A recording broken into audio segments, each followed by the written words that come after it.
Hi everybody, it's me Jill and welcome to Jill Informed. This is the recap of The Real Housewives of New York City, Season 10, Episode 6, Grief and Relief. This episode opens with Sonia straightening up her townhouse, fluffing pillows, getting things ready to have a realtor come and look at it. We also flash over to Tinsley, who's in a restaurant waiting on Carol, so she calls her mother. She goes, "Hi mommy, it's Tinsley." And now I'm starting to really look at phones. Ever since I saw the close-up of Ramona's phone that she had Dorinda and Richard Medley still, now I'm like in eagle eyes looking at people's phones when they call. And yeah, it says mommy cell. Tinsley. I love Tinsley. I really do. I love her. She's adorable. She's meeting Carol for breakfast. Carol finally shows up and Carol's just out of sorts. She orders 3 eggs and it says any style. 3 eggs, any style. And she said, yeah, I don't know what style yet. What are my choices? Have you never gone out to breakfast before? That was the first strange thing. Then she says, okay, I'll have 3 hard-boiled eggs. No, 3's a lot. 2 hard-boiled eggs. No, 1 hard-boiled. I'm not kidding. 1 hard-boiled egg. How about this? 1 hard-boiled egg and 2 scrambled eggs, but I don't want the hard-boiled egg and the scrambled eggs to touch each other. What are you, 6? I mean, they're all eggs. You just don't want the different styles to touch each other?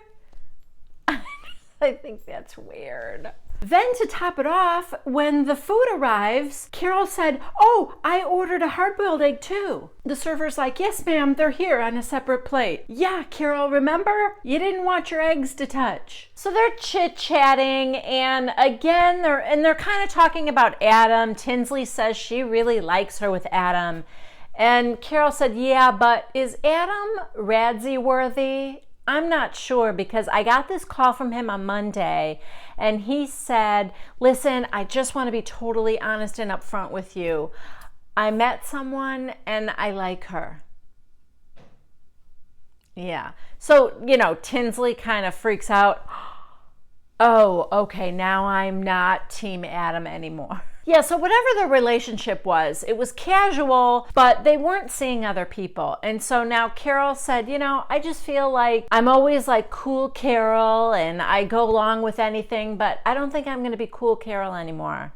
I don't like this, and I think I'm going to have to make a break here. The thing that strikes me is she's acting like she has a decision to make here, but I think Adam kind of made the decision for you. He met someone and he likes her. Okay, we jump back to Sonia at her townhouse and the real estate agent is there and she's looking around the place and she said, okay, this is great. It's very typical for an Upper East Side townhouse. You have a very specific aesthetic and it's going to attract a very specific buyer. And the price point she's looking to rent it for is $32,000 a month. Sonia says she doesn't have any emotional attachment to this townhouse at all. She's ready to just go, which surprises me because I feel like she does have an attachment. But anyway, so she's going to have to get some things fixed first and then she's going to rent it.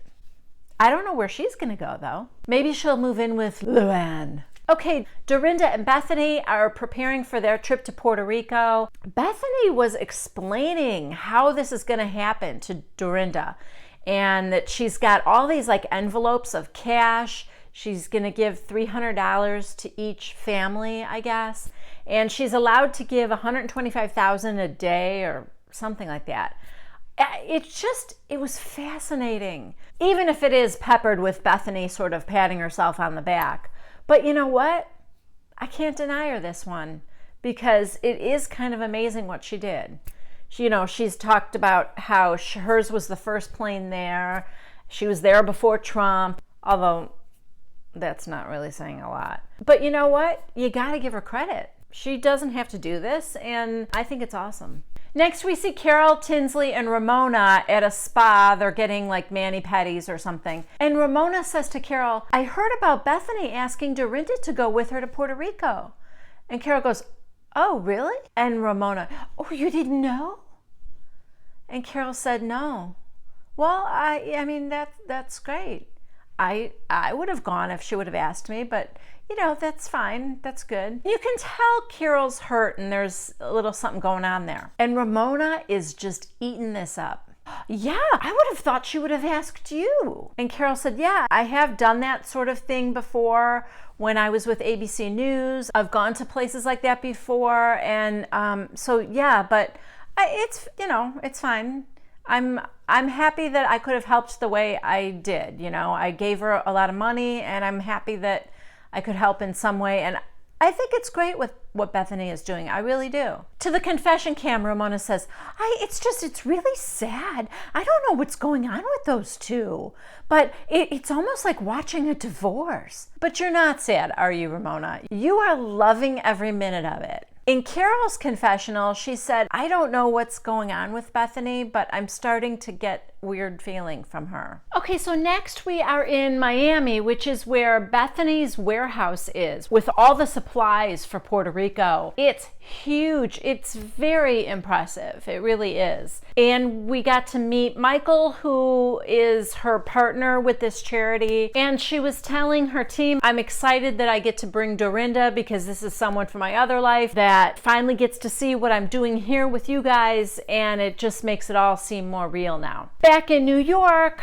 we have Luann, who is meeting her daughter Victoria for drinks. Victoria's look changed a lot. She is now kind of like a little hipster, like a no makeup. Her hair's like almost in dreadlock. It's a very different Victoria. Anyway, that whole conversation is basically about Tom. Luann is saying how ever since I was with Tom, I didn't really see the children. I was with Tom all the time. I was with him day and night, and I didn't get to see the kids. So now this is just a great opportunity to get together with my daughter.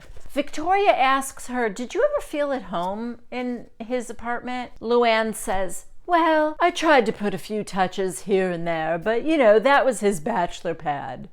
And then to the confession cam, I got to give her credit because this was kind of funny. She said, if I had my way, I would have filled it with white curtains and fluffy pillows and flowers and fidelity. And then I think she says he has a girlfriend now and she's happy for him. It was a horrible, stupid mistake. The amount of time this guy was in your life was, from beginning to end, was probably less than a year. So I would just try and forget that portion ever even happened.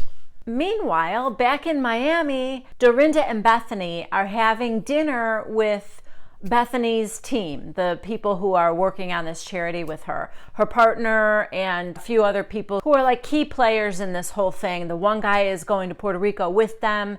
The others are in charge of production, different things, all the people that, it takes to coordinate this giant project. Bethany and Dorinda just arrived, and Dorinda already sounds like she's starting to slur her words. Oh, this is crazy awkward.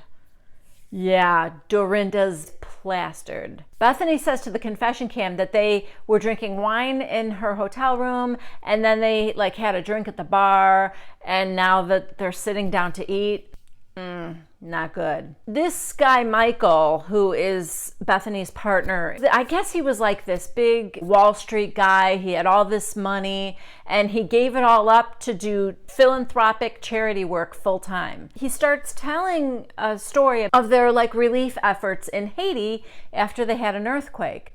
And Dorinda keeps interrupting with her unintelligible babbling. That's weird that Haiti had an earthquake, isn't it? Just the looks from everybody at the table. Oh, it's just making my skin crawl. It's so awkward. He's like, yeah. So anyway, as I was saying, these kids that didn't have access to education are now going to college. And Dorinda goes, I don't think the people in Haiti are going to college. And Michael goes, our kids are.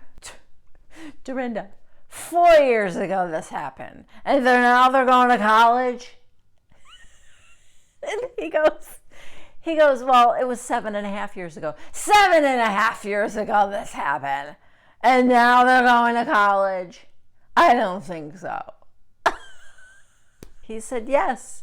And she goes, okay. And Bethany goes, I think he would know. He's been doing this for years. And Dorinda says to Bethany, don't do that. Bethany is livid.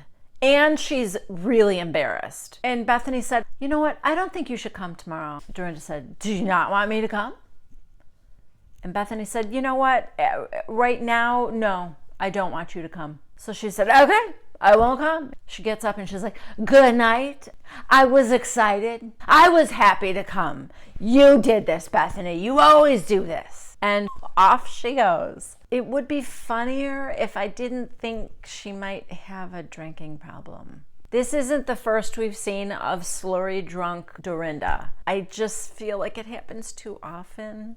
Okay, I did not see this coming, but Bethany then to the group at the table is sort of defending Dorinda. She says that she's got compassion for her and that she really is a very good person. She's a kind-hearted person, and you know, she drank too much and she just had a bad night, and she kind of apologized for her, but then also said she'll come with to Puerto Rico, she will, and it'll all be good. Now we see Sonia. We're back at her townhouse, and she's running around trying to straighten things up again. Didn't she just do that?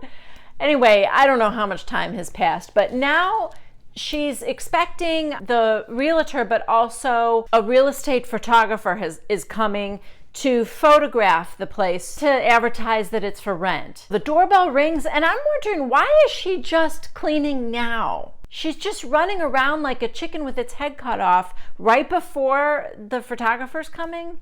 That just seemed weird. Anyway, the doorbell rings and it's them, and she explains that the housekeeper called and said that she couldn't come. I don't know if that's true or not, but the realtor said, don't worry about it. Travis is a genius. We've worked with a lot of this before. He'll make it look right. So now Sonia is heavily flirting with poor Travis. That's the photographer. But Travis says that he's married. So she's like, oh, darn it. And let me just say this. Travis is a genius because those pictures looked stunning. It just made her townhouse look beautiful. It is beautiful.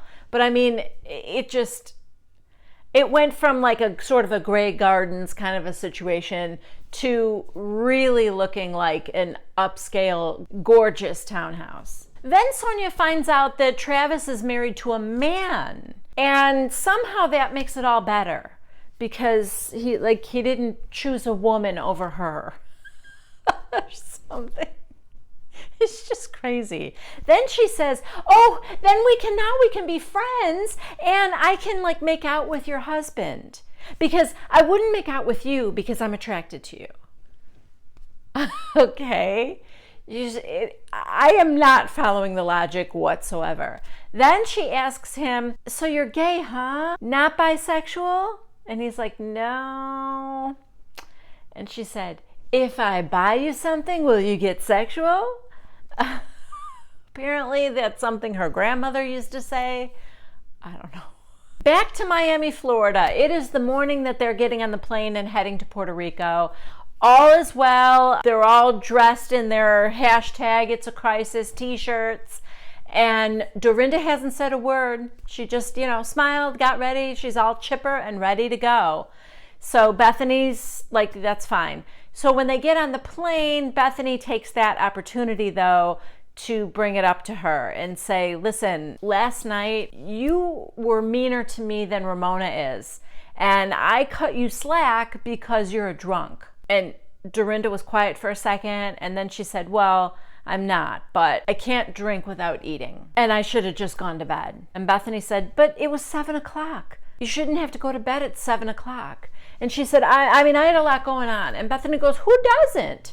And she said, well, there's a lot. Well, somehow this conversation got real deep real fast. We got into how unfulfilled she feels in her life, that the things she was best at, being a mom and being a wife, She doesn't have that anymore because her daughter's grown and Richard passed away. I think she's sort of floundering. And she's a little scared and she's a little lonely. She doesn't know why she doesn't want to commit to John. I mean,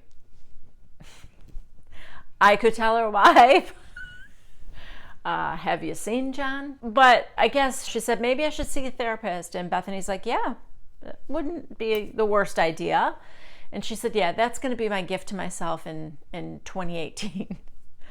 So yeah, they're good. I mean, Bethany even unbuckles her seatbelt to give her a hug, and that's not like Bethany. This whole thing doesn't feel like Bethany. This is weird. This is a kinder, gentler Bethany, except for whatever the hell's going on with her and Carol. But other than that, I'm probably giving her too much credit, but maybe she's getting a little better. Anyway, that's where this episode ends. Thank you so much for joining me. Please subscribe to Jill Informed if you haven't done so already. Please give this video a thumbs up if you liked it.